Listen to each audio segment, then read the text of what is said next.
Welcome to the Birthing Podcast. I am Kim, your host, and I have set out into the world to explore what daring to be sensitively wild in a world on fire can feel like. If you're here, it is probably because you too have been hearing the calling.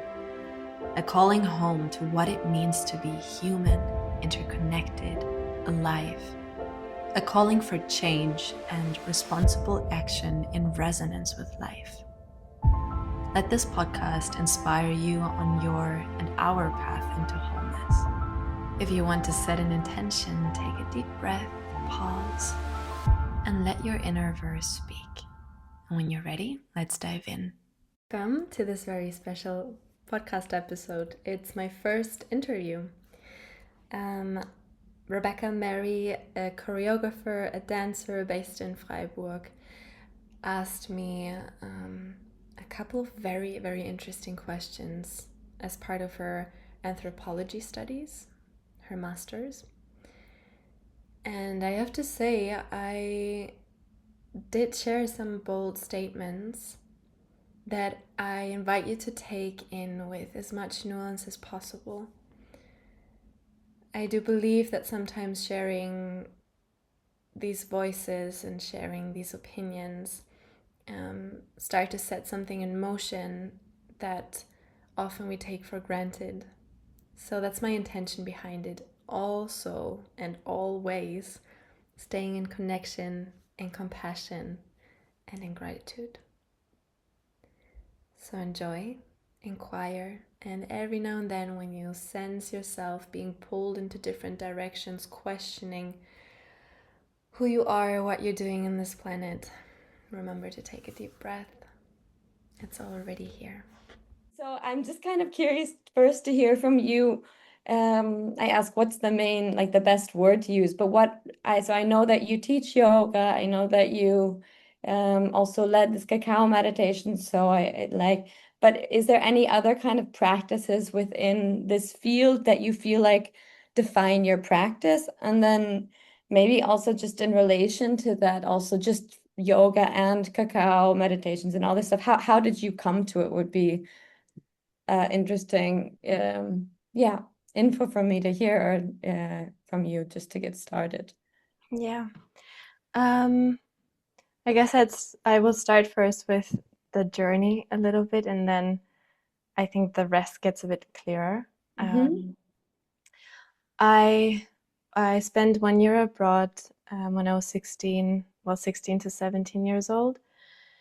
And during that time, my mother started to become a yoga teacher herself, train for that.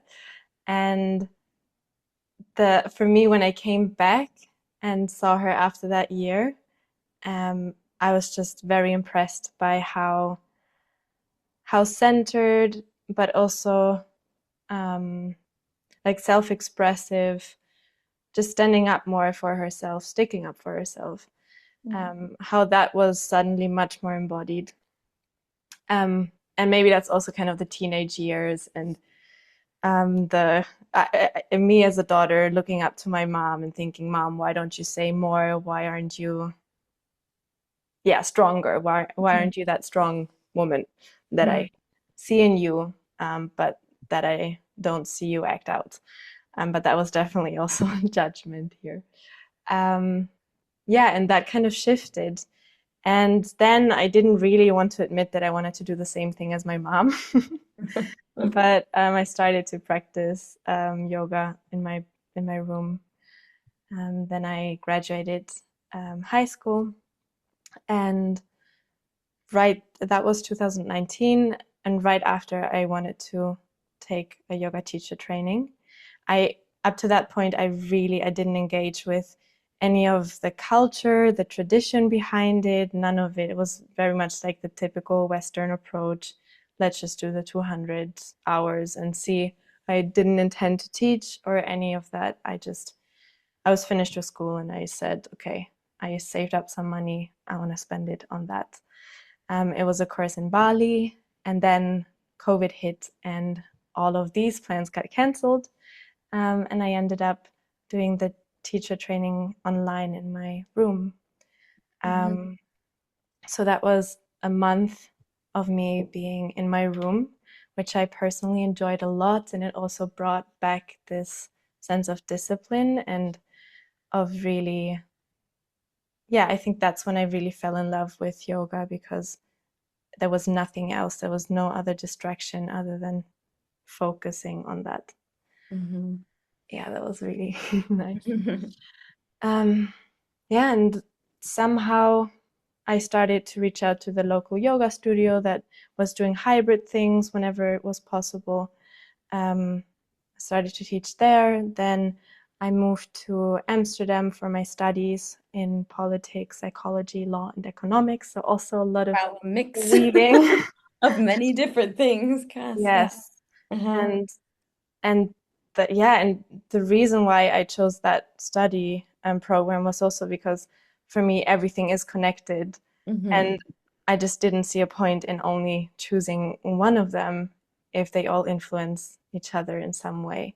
So Mm-hmm. that's definitely a thread, yeah, that I followed.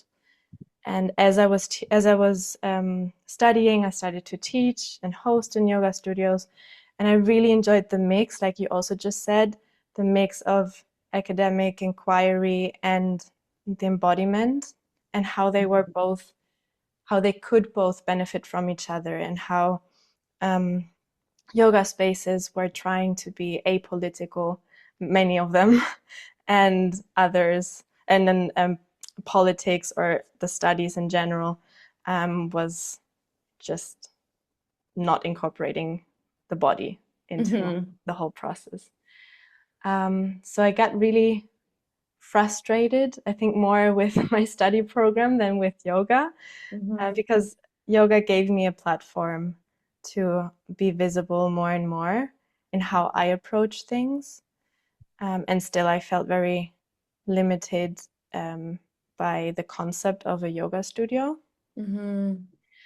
And so, first, it was like talking about the tensions that I felt, especially after yoga classes with the students that already resonated with how I was sharing things. And then more and more, yeah, the words came together. Also finding the right teachers, like Uma Dinsmore-Tooley, she's really great. She does activism. Like, she calls herself first and foremost an activist. And Mm-hmm. then for myself, I just coined this embodied activism, Okay. this wording, and I would still say that that's what I practice. Um, Yeah, so it's definitely a combination of different teachings and teachers. Still, like, right now, I'm at a point where I feel quite, um, yeah, I feel like I'm breaking out of the box of being called a yoga teacher, Mm-hmm. just because there is so much more there in the way Europe, the West just frames yoga teaching. Mm-hmm. Um, yeah, strips it of so many different layers that I would like to reclaim. So yeah. I'm curious just to hear like a bit more about that. Like I find it I think I can somehow understand or resonate, but like I guess I would have to think about how to put it into words. So I would be curious also to hear from you, like um what is it, do you feel like this yoga teaching box that you are trying to break out of, or these kind of specific images or roles or etc. of this role? What is that kind of for you? If you can just say a few more words about it, I'd be curious to hear. Yeah. I think a lot of people who end up doing a 200-hour training have this sense of like, oh my God, it's so much more than movement. And then also feeling a bit of that frustration, Hmm. to only have 60 minutes or so to convey philosophy, meditation, breath, and movement. Um, and that's kind of like, for me, that already is the confinement to only 60 minutes, and how we live our lives, the rhythm of our lives. That's kind of more and more coming or going down towards the root of this whole thing, which for me, The way I would word it is, or the transition I'm exploring right now is that I am breaking out of the four walls I live in, Mm-hmm. because waking up and having a subtle sense of, yeah, feeling lonely, having a lack of community. Other people yeah, most people do jobs that they don't align with fully. I mean, that's such a privilege that I'm here doing these things. But yeah, most people go through the day transitioning from one bubble to another, and perhaps they get a chance, if they have the money, to go to a yoga class. And I don't know if they, well, to connect to the body, to perhaps also deeper or higher levels, whatever it is. Um, but yeah, it's kind of missing the point, Mm-hmm. for me at least. Yeah, it's almost like yoga studios, and yeah, it's like a quite bold critique because I am profiting from that as well. I mean, I live off yoga studios, but um, it's also the wellness market kind of thing, Mm-hmm. making yoga a luxury. They are serving as a bridge for sure. Whoever feels a calling and meets themselves in a yoga class for the first time, they will continue to inquire more and more, and that's so beautiful. Mm-hmm. And if you only keep people functioning to a certain extent, they can return to their jobs or to whatever capitalism and that machinery is working for, just a little bit more recovered. So Mm-hmm. yeah, like that's yeah, how It's I a bit like, yeah, and it's like how to say it, it's giving a medicine to solve the problem and not treating the like original um wrote. yeah, exactly. Yeah, yeah. Yeah. Um I have to actually kind of with this conflict that you're having, I mean, I can relate to it. I've thought about it a lot in my own work. I was recently in um a workshop for like being aware of especially like different um, cultural and racial backgrounds within the arts scene, within our work we do. And for example, teaching also a lot of dance, I also realized that like the majority of my students are of a white European ethnographic background. And we were just talking about a lot of these things. And also in the anthropology masters, we reflect a lot also on how it's actually a very colonialized like field. And then it's kind of this question, like what you say, well, you're on one side working in this field and doing it, you're somehow super critical. And I think that critical like blick perspective is important in this role. And then it's just this big question about how do we navigate that Mm. within the system we're in. But I find it really cool that you have that reflection Mm. also within the work that you do. Yeah. And actually, it brings me to one of the questions I really actually wanted to ask, or I was curious to reflect on also with you. Because for me, like I feel like all these kind of more holistic movements or working with the body, they can be um, political or, and I would be curious to hear what are your thoughts on that. I mean, you've kind of now already Mhm. spoken a bit, like, but I would be curious to hear more thoughts on, um, yeah, on this. Yeah. I believe everything is political.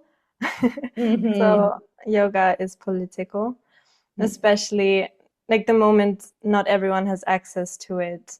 You can Mm-hmm. ask who benefits from it, um, who, yeah, and who doesn't get access to it and why. Mm. Um, Yeah.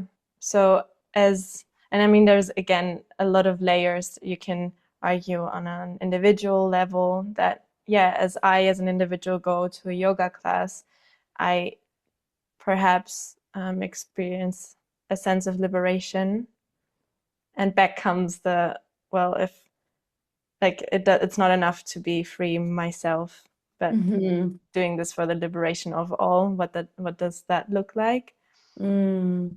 Um, Yeah. Mhm. So it's definitely a collective, like it's an interconnected thing. Mhm. Mhm. Yeah.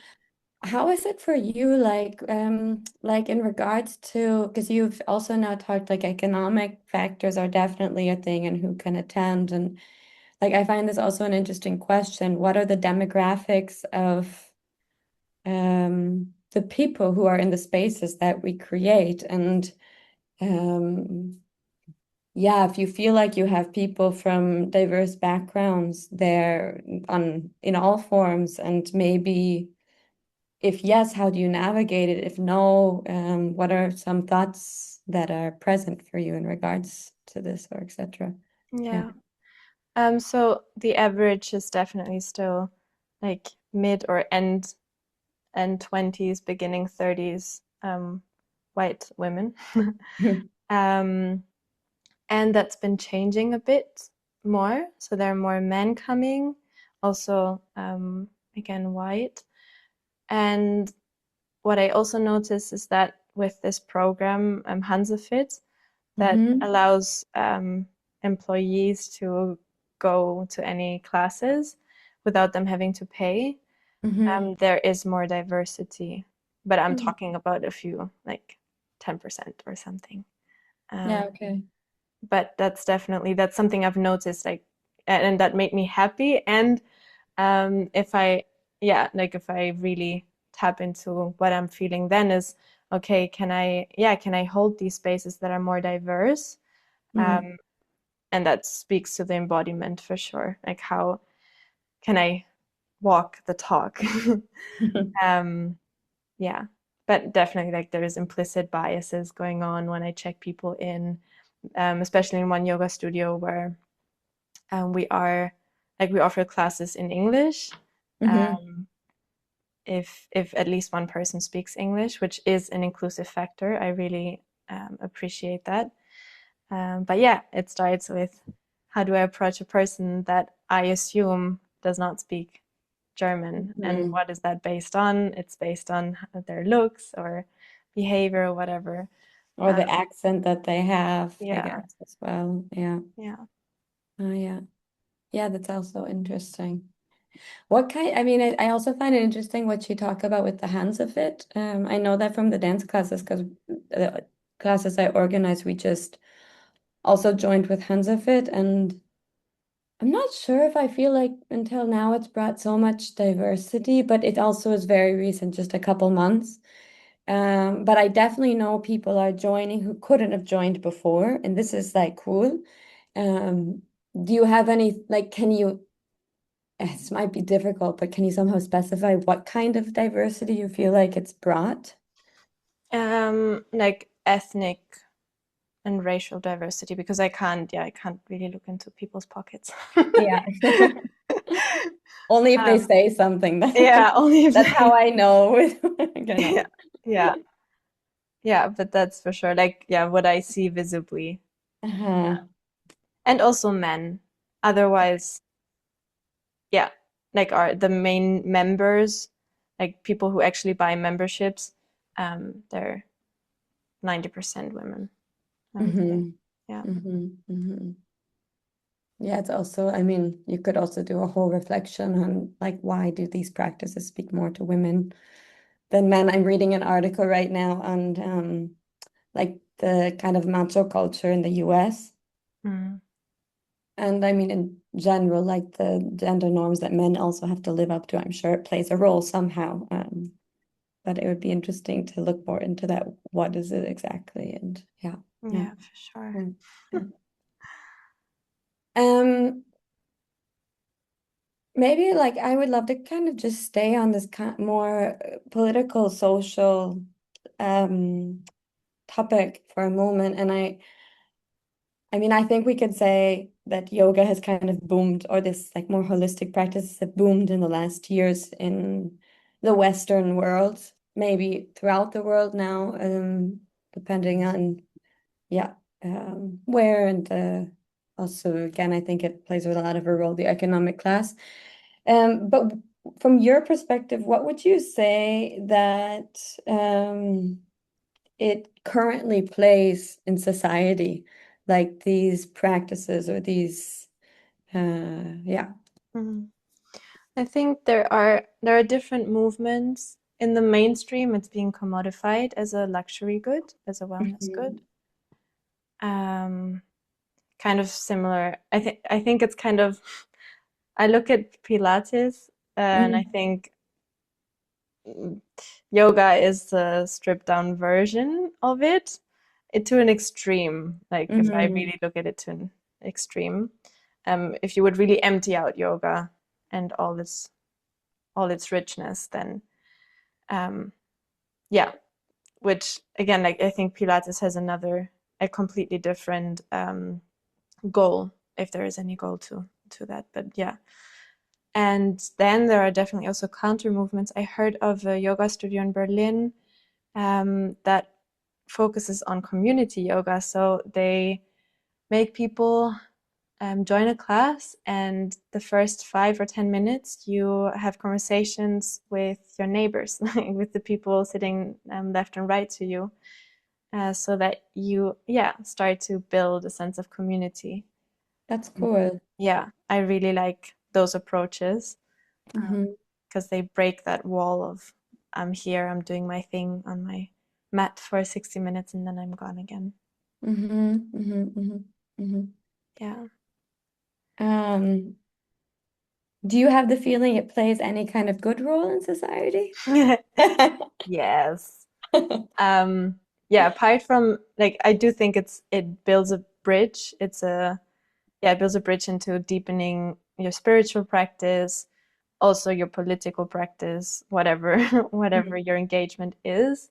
It's just more and more self-inquiry, also tapping into and then through the numbness that Mhm. we might all suffer from.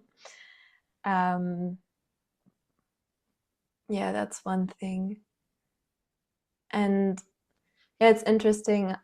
A lot of friends, a lot of people that, yeah, I would call friends, they practice yoga, but they never join yoga studios. So I think there's also a difference. Um, yeah, one point is they don't have the money for that or they don't want to spend it. And also because for most part it might actually be a self-practice, the asana practice and kind of this I'm doing something, I'm going inwards to then go outwards again. Mhm. Mhm. So also the question, to what extent does yoga have to be a community practice? Um, and yeah, to what extent can we practice yoga as individuals and then bring whatever teachings, whatever explorations came up there into community and into dialogue? Mhm. Mhm. Yeah. Yeah.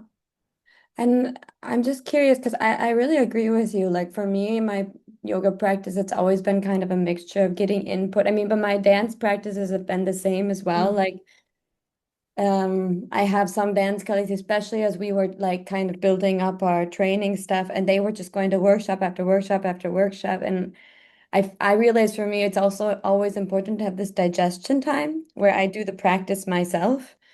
And it's the same with yoga. Like it's definitely been a mixture of doing the practice alone for myself at like home or with a friend, as well as then going to studios to get input. Most of the people you know who have been doing it like more on their own, do they also get input from somewhere?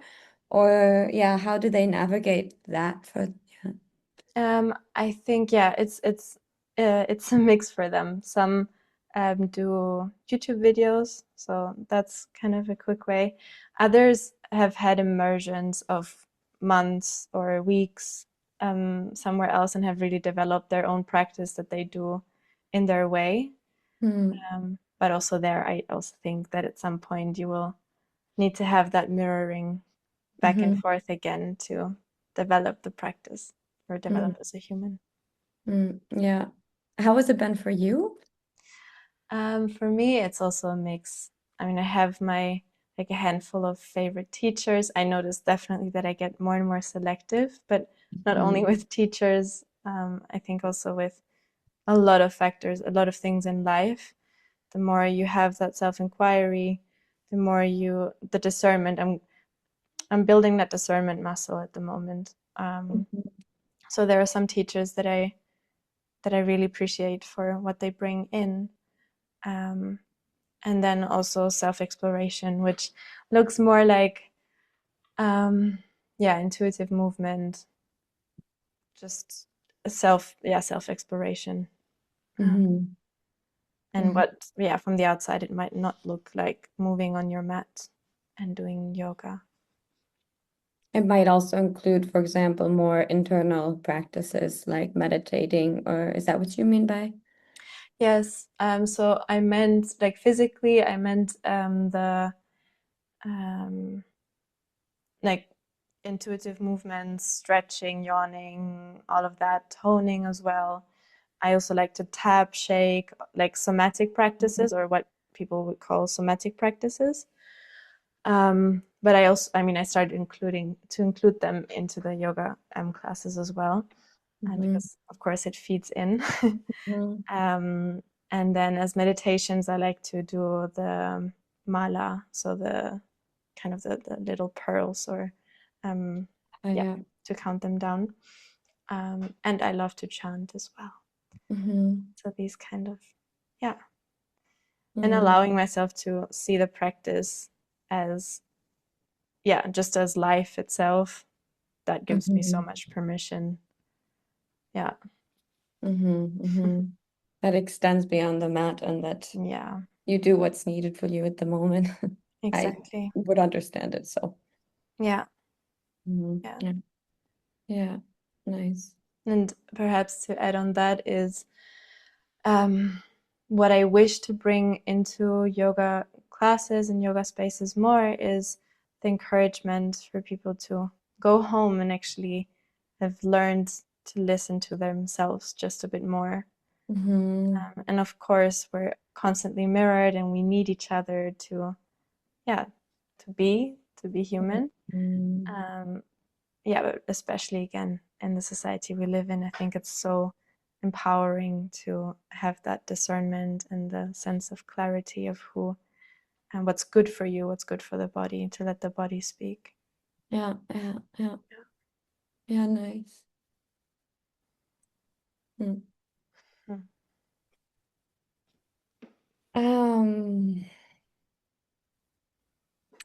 I had to just think back, actually. I'm kind of now jumping all over, but not exactly, but I'm jumping back to two topics we talked about earlier. Maybe I start with, you kind of talked about the challenge, or like this, we've talked about this kind of having this critical reflection on what you do, and at the same time living from it or being a part of it. And I would be curious to hear from you, how do you navigate that within yourself? What have been reflections that you've had, etc. For me, it's a lot about unburdening, to really, on one hand, acknowledge the privileges I have, and that I practice also to deconstruct, while also acknowledging that it's collective, and that it needs much more than the felt burden that we carry as individuals. I think that's one key element that really helped me, to soften a bit more into, because the moment I notice that I am paralyzed on a physical level or on a brain level, whatever, I can ask myself once more the question, who is this benefiting? Like, who's benefiting from me being paralyzed? And when the answer is whatever ism, then I can see what needs to happen, so I can come back into a sense of coherence. And so for now, like more practically speaking, for now, I am using I am in an exchange with yoga studios and with that Western yoga world, to give me a base, like financial base to actually live, and also to slowly see how I can weave in the messages I would like to bring into the world. To I can practice to be bolder, braver, and again also trusting and learning the way I say the things and I convey my messages, because we don't have to always, I mean, what I'm saying right now is something that I don't have space for to share in yoga classes. Yeah. What is possible in that space? What gets possible? Can I do it through my voice? Can I do it through the silence? Can I play with prayer, which is very strange for a lot of people? But can we see prayer as a playing with words? And if words are sound, then sound waves ripple and they affect. And so it does matter to speak out loud. So yeah, in that I really see a lot of beauty and gratitude for where I'm at right now. And I'm also very clearly like going somewhere else, and kind of stripping that layer off or integrating it more. Yeah.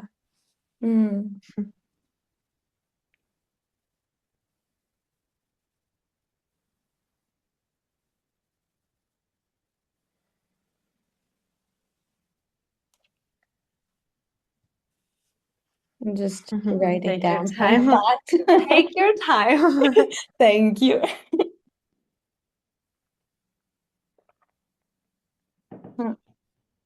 Yeah, I find it to be really like beautiful reflections and very important. Also, what you say about this reflection on in the class, you maybe can't say everything you're saying now, but how can you somehow still transmit that? As an artist, it also makes me think a lot about how on stage we also don't necessarily say in completely clear words what's the message we want to get across, but we look for what are symbols and different forms that somehow conveys this energetically, and then the people like somehow it arrives at the body. Yeah, and it makes for sure sense for me what you talk about there. Yeah. Yeah, I like one example for is the squatting down and then standing up again and squatting down. It can be seen as just squatting down and getting up and squatting down and getting up, or you put your hands on the ground, connect to the earth, and translate that energy up to the sky and back down to the earth and up again. And those are kind of moments that I say, hey, if you want to bring me, like, there is meaning. If you want, you can bring meaning to anything. Anything you do. Anything can be an honoring of life if you decide to cook with awareness, if you decide to walk with awareness, then every step is a kiss to the ground, like you can really decide. But if this is too much, go for your squats, go for your workout, and It's that's good for the body. yeah. So that's kind of the balance that I try to strike, and like again keeping it accessible, and also knowing that's not going to land with everyone always, but Yeah. Do you feel like this is something you share with most yoga teachers, like this awareness also, like, I mean, kind of now everything you've talked about, I guess, bringing this kind of symbolism, if that's the right word, into it is one thing, and then more this awareness of maybe not just the critical view, but you've also talked a lot about the Western's perspective or the Westernization. Yeah, and all these different thoughts you have. Do you have the feeling that this is something common among your colleagues, or yeah? I think everyone has had some confrontation, like if they went to a training that was more or less integrated, then for sure they had that confrontation. So the interesting thing is that some yoga teachers that, or most yoga teachers that I resonate with, are also studio owners. Mm-hmm. So for me, that's then, or in the past, it's been a struggle to kind of sit with both and see how for me yoga studio doesn't work, Mm-hmm. or I want to go beyond yoga studios while in the system they work really well and they can support a lot of people in their day to day and all the good things that they bring in. Yeah, and then seeing, okay, what's the responsibility as a yoga teacher? Mm-hmm. But very open conversations, like we don't sit down and talk about that necessarily. Um, I've also had the feeling that, yes, like most, and also including me, most also lack the vocabulary.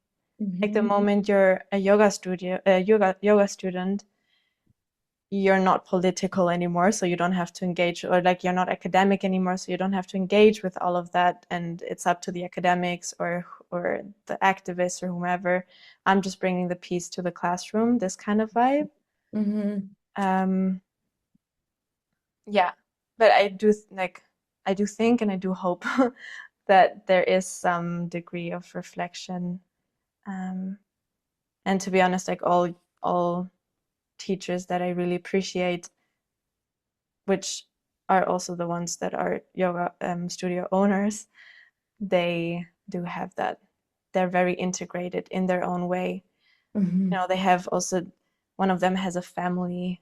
There is so much more also financially that they have to carry. They've been Mm-hmm. doing it for over 20 years, and only after 20 years they feel now also ready to give a teacher training. So there is a lot of processing, integrity that I feel, and that's also why people come, and it's magnetizing. And then the other ones are kind of, yeah, trying it out in a different way, what it means to bring calmness into a city. Mm-hmm. So in some degrees, it definitely we're all trying to do good, um, and I think it's never harmful to ask again and again, like who is benefiting from it, and can we be, yeah, in what way can we be inclusive? Or, Mm-hmm. yeah. Mm-hmm. Mm-hmm.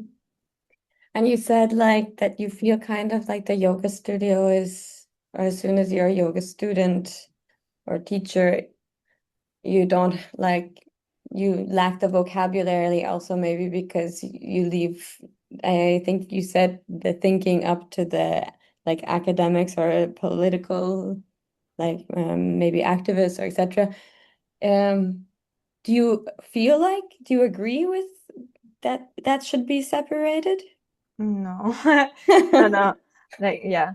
I think it's always been a struggle for me when I am around my activist friends more, Mhm. who do the more visible, more what we think of when we think of activist, Yeah. of activism, that do kind of more that thing. And then I notice some shrinking or shame, but that's again Mhm. like that's a burdening. Oh, I should be doing more. Uh-huh. um, and that's paralyzing, so it's not really benefiting. Uh-huh. I sit with that, and then I recall that, yeah, whatever um, transformation and change we're experiencing right now is definitely also spiritual and also embodied. Mm. And so I'm doing the work from another perspective, from another lens, and Mhm. so everyone, yeah, everyone has their gifts. Yeah, so I do believe that it goes together. Mm.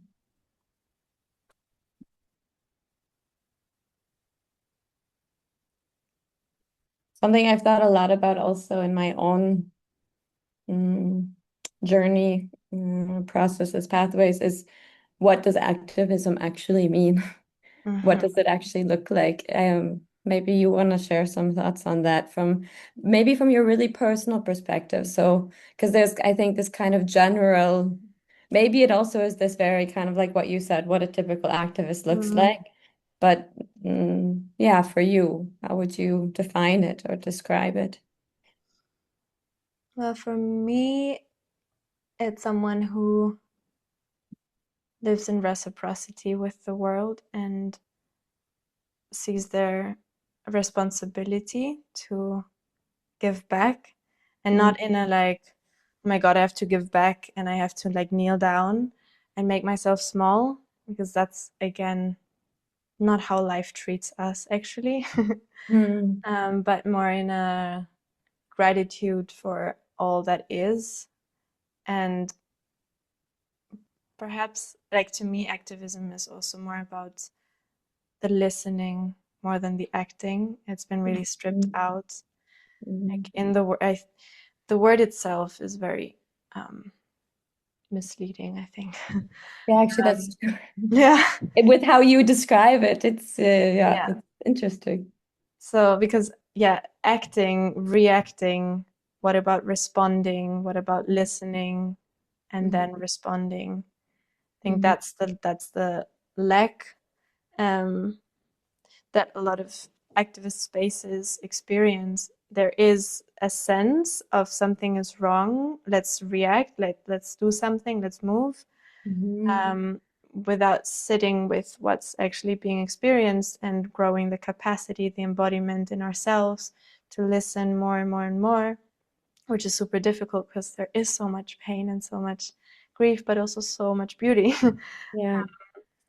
And to then see, okay, what wants to move through. And so activism to me is, yeah, like listening to the birds, listening to the trees, having conversations like these as well. Like, of course, this is more, again, like brain level, but saying these things out loud and becoming more confident in what we're bringing to the world. Yeah. Nice. Yeah, cool. Thank you for sharing. Thank you for asking. These were really nice questions. Cool. Cool. I think we leave it then there just because it's almost the time, and yeah, it's nice to have a moment also to close things. Yeah. Maybe also if you have any questions or if there's anything you want to share before we log off, I would be happy also to hear. But yeah. I really appreciate the questions, and I would love to dive into it more and more. And also, I didn't ask you any questions. It's okay. I leaned back and I was like, ask. Yeah. But yeah, perhaps we can deepen that and also get a perspective from you. Yeah, gerne. Yeah. I'm happy that I had looked on your website shortly, so I knew that you had kind of somehow a connection to the political, which is, I think, unique for like a yoga teacher, like to have that kind of more openly, from my perspective. Um, yeah, but it was really, I really appreciated also just hearing your thoughts and yeah. So, and I would love to talk more. This type of stuff I can talk about all day. Yeah. So, I yeah. will send you some more links on Instagram of teachers that embody it more and Mm-hmm. more, Mm-hmm. that are also of minority groups. Yeah. Oh, yeah, that would be Yeah. really cool. I would love to, yeah, look into that a bit more. And where have you, because you were in Amsterdam, were they primarily from Amsterdam, or have you worked with them in different places? So one of my teachers is from the UK. Mm-hmm. So she lived most of her life in India and just traveled back and forth. And then the others, I have not trained with them, but I follow them and their content and all of that. Um, I think US born, but then also roots in India, and yeah, kind of a mix of everything. Yeah, yeah. Yeah. Cool. Yeah, send it to me. I would love to also look into it a bit for myself and my own practice. And I'm also at the point right now, that's why I decided to do this master's, because I really yeah, these thoughts are also in my mind, also in relation to my artistic work, but I really want to more actively somehow integrate the two. And yeah, so I'm thankful also for different inputs of others who are reflecting on such topics. Yeah, it's definitely an ongoing dialogue.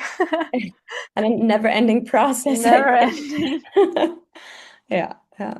Yeah, but thank you for your work because that's really important. Mm. Yeah.